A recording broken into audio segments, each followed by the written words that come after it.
Talk to me, Boulder, Colorado. We don't have to do anything. We're going to outwork them. We're going to out-recruit them. We're going to out-scout them. We've got some stuff we got to chop it up with, so I had to bring in our national guy, TJ, from over there at College Football Addiction. TJ, man, how you doing on this beautiful weekend day? Dude, I'm good. We're counting down the days till Thanksgiving. I've actually personally got some vacation coming up, so yeah, I'm excited, man. It's a great week. How are you? I'm doing good, man. The Buffs have ascended themselves back into the national spotlight. Not only was there conversations with Sheduer and Travis about the NFL, but a commitment dropped today that is huge because it was expected, and now we've got additional stuff coming down the line. So we're going to talk about that. We're also going to talk about this upcoming game with Kansas in Kansas City at Arrowhead Stadium. A little different, but the Buffs got themselves a nice challenge coming up. So let's jump right into it. TJ, Juju Lewis commits to the Buffs. This is a huge win for Colorado. He is, of course, a top 40 player in the country on ESPN. He's the number 2 player. With Rivals, he's number 2, actually number 6. So he's number 2 quarterback in the country on both of those recruiting sites. Talk to me. What do you think about Colorado getting this big win on the recruiting trail? And honestly, what does this mean for Deion Sanders when it comes to coming back to Colorado once his kids are basically gone? Yeah, I mean, I think it's huge. First of all, like, Lewis is a great player that can come in and make an impact for you. And obviously, you know that Sheduer is not going to be there next year. And you are going to need talent at the quarterback position, whether Juju is out there game 1 or whether he, plays at some point next year or whether it's for the 20s, whenever he plays. Like, you're going to need that kind of talent because you're not going to have Sheduer there for you anymore. Kind of that rock that you've leaned on for 2 years at Colorado. And then even further back, obviously, with Coach Prime at Jackson State. And so, yeah, I mean, I think it's huge to be able to pull a kid like that. Like, we all know what the narrative around Coach Prime is. Oh, he only wins because of this, or only this has happened, or he's pulled guys out of the portal. But to continue to go back to the prep ranks and pull elite guys. Last year with Seton, the year before with Cormani, I know that didn't work out. The year before with Hunter, like, he continues to go to the high school ranks and pull elite guys away from elite programs. It was USC. He didn't pull them from, no offense to any Tulane fans, Tulane or UCF or something, right? Like, he pulled them from USC, Southern Cal. And so, yeah, massive. And then again, yeah, what's it mean for Coach Prime? The narrative has been like, oh, he's just going to leave after his kids are gone or after, his son and Travis are gone. Well, I don't know, man. He's recruiting a pretty good class right now, and there's a lot more rumored to be coming that's, making their way out to Boulder. So, you and I have never thought that he was leaving anyway. He seems to be putting some roots down there in Boulder and kind of working pretty hard for the future. It would surprise me pretty big if he worked his butt. If I knew I was leaving, I wouldn't be working my butt off to recruit for somebody else's class when those kids would probably leave if I'm gone anyway. So, yeah, I don't know. He's doing a lot of work if he plans on leaving Boulder anytime soon. Right. And he's said this over and over. He doesn't want to coach adults. He prefers to coach the young kids and help bring up the young men. And he's shown that. Now, granted, he did say he probably wasn't leaving Jackson State, but certain things talk. And the conversation about Prime going to Dallas to be the Cowboys head coach, I've told folks on this channel numerous times, man, that ain't happening. That man ain't going nowhere when it comes to that. But no, you make a good point. It's really hard for a guy of the stature of Deion Sanders, a.k.a. Coach Prime, to go out and recruit high school players and do home visits when, you typically do that and you move silently. Because the minute that people find out that Deion Sanders is at your school, people are going to show up because why? His name is Deion Sanders. But this is a huge win. On top of that, Carday Smith, the offensive lineman that was also committed to USC, decommitted. And the way things sound, there's a possibility he may be joining Juju over at Colorado. And then Michael Carroll, the big interior offensive lineman, one of the top ones in the country. I think he's committed right now to Alabama. He's came and did a visit this past weekend. He possibly could go. You think Prime can flip a couple more guys to join Juju in this class? If there's one thing about Coach Prime that is absolutely true, it is that he likes the dramatics and he likes to surprise you when you would least expect it. And so, yeah, don't be surprised. I mean, we all will be, right? Because he's very strategic with this and when this happens. But don't be surprised for we're less than 2 weeks from signing day to get some of these bigger flips and to hear some of these bigger names drop, or maybe a big time recruit at an Alabama or whatever push their signing day back from Wednesday to Friday, right? Or I am going to announce on Friday. Oh man, wonder what could be lurking there. Maybe Coach Prime. And again, yeah, like he's big on some of these kids at IMG. Like there's definitely more fireworks coming. And I do think like ballers want to play with ballers. And you saw how many people gravitated towards Hunter and Shedeur wanting to play with those guys. And obviously those guys are going to be gone now. But you look at Lewis and you look at Juju being there.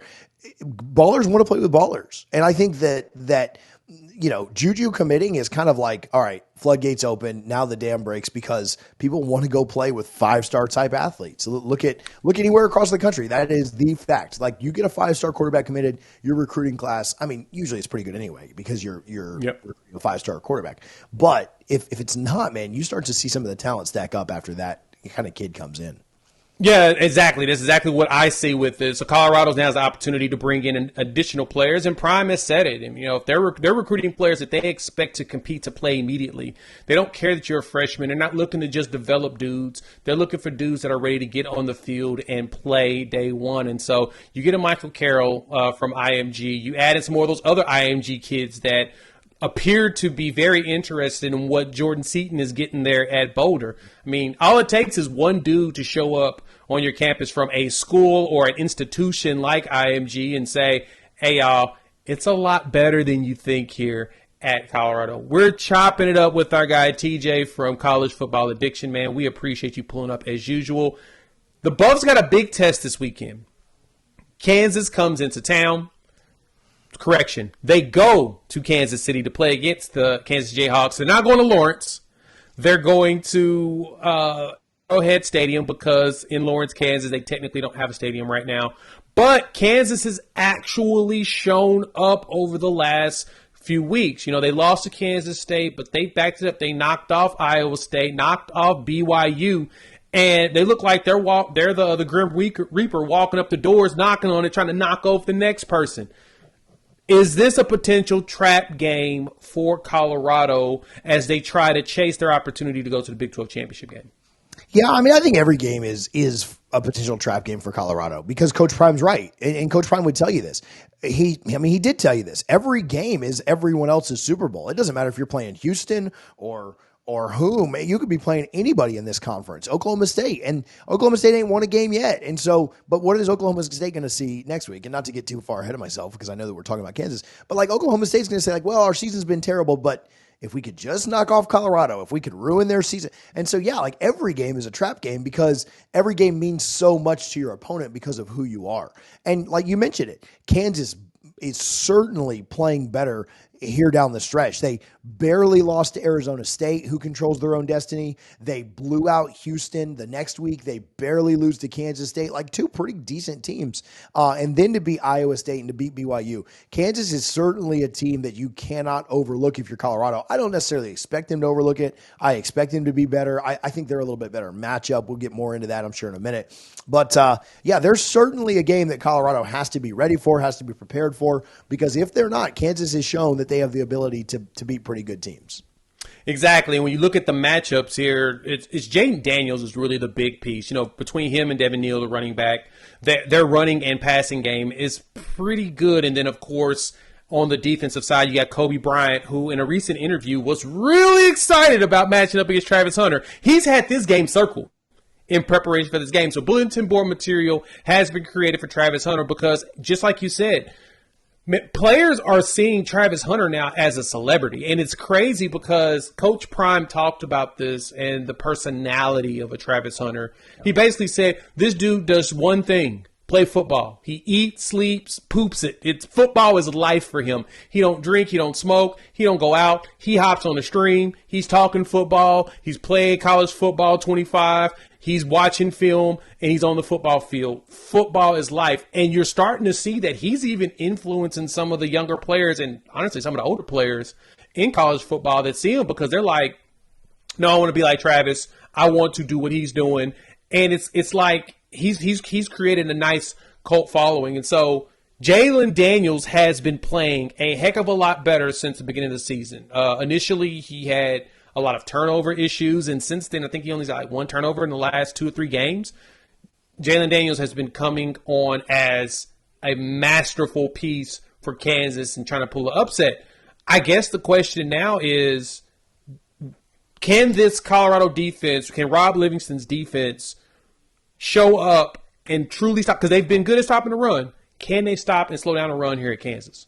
Yeah, I mean, I tend to like Colorado in this matchup, and I like their defense, and I like the intensity that they've played with. And I know Utah got some points once Colorado got up by a ton, but I really like the way that this defense has played all year. And I think it's for that and the offensive line, the two things that we've hammered home a million times, and it almost becomes so redundant to keep bringing it up. But I mean, obviously those are the two parts of the team that you were so concerned about and so worried about. Hey, could they play up to a certain level to give Colorado a chance to show off their weapons, to show off their offense? And they have. They've answered the bell. They've answered the call. And to me, Colorado's defense, they're not perfect by any means, right? Like, Utah scored some here and there, like not a ton, but, Utah got some points. First of all, Utah had about 1 billion possessions because Colorado just kept scoring too. But, Colorado's defense is so opportunistic, and they're so good in like crunch time when they need to be good. Maybe outside of that Kansas State, that final drive, but like when they need a stop, or they need, their offense puts them in a bad position, like they did a couple of weeks ago. The defense does such a good job of rising up and shutting down the other team's offense. And so, yeah, I think Kansas will score here. They put 40 plus on Iowa State. Yeah, Kansas will score in the 20s, maybe the high 20s. But I do think Colorado's defense plays well enough to limit what Kansas is able to do. Okay, yeah. Last thing with that is that Colorado has been really good on the road, outscoring opposition 123-55, and it feels like Colorado fans are making the trek to a lot of these places. I mean, UCF not as much, but you really couldn't tell because both teams wear the same colors, so it's kind of hard. It's very deceiving when it comes to the colors out there. But Kansas is an old school Big 12 foe, so that trek is probably not that hard to make. But Colorado, like I said, Colorado's been really good on the road. What's your final score prediction you think is going to happen in this game? Yeah, I think Kansas's defense is going to struggle to stay with Colorado. They're not super great. I don't know how many people. I'm sure most people have, but I didn't realize they struggled as much against the run. I heard Coach Sapp talk about that. Shout out Bucks living here in Tampa, Super Bowl champs 2002.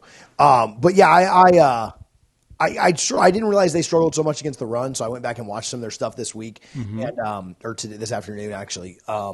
And I think Colorado, I know they haven't run the ball super well, all year, but at times they've kind of picked their poison, and whoever it was running it has been pretty good, whether it's Augusta or, Charlie got his touchdown a couple of weeks ago. But, I thought that I think that they'll be able to run. I think that nobody slows Colorado down. I mean, shout out Bryant for being excited about playing Hunter, but nobody shuts anybody on that side of the ball down. And so I think Colorado will be able to put up points. I think they'll into the mid-30s. I don't know, 35-ish to 24. I think Colorado wins. I think they cover.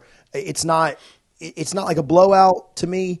I'd love if it was, but I do think that it's close-ish, and Colorado does just enough to get the win, 35-24.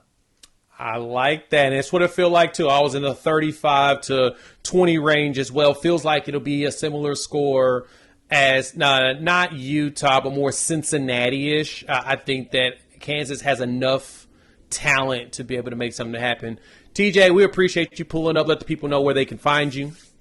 Yeah, College Football Addiction right here on YouTube. We have covered really all of national college football, but we certainly give Coach Prime his flowers, and they've been a fun team to follow and break down. So appreciate you, Jay, for having me. Absolutely. Hey, make sure you check out the last video we dropped right above me, and then right above TJ. Make sure you like, subscribe, and hit the bell notification so you know when the next video drops. We'll chop it up soon.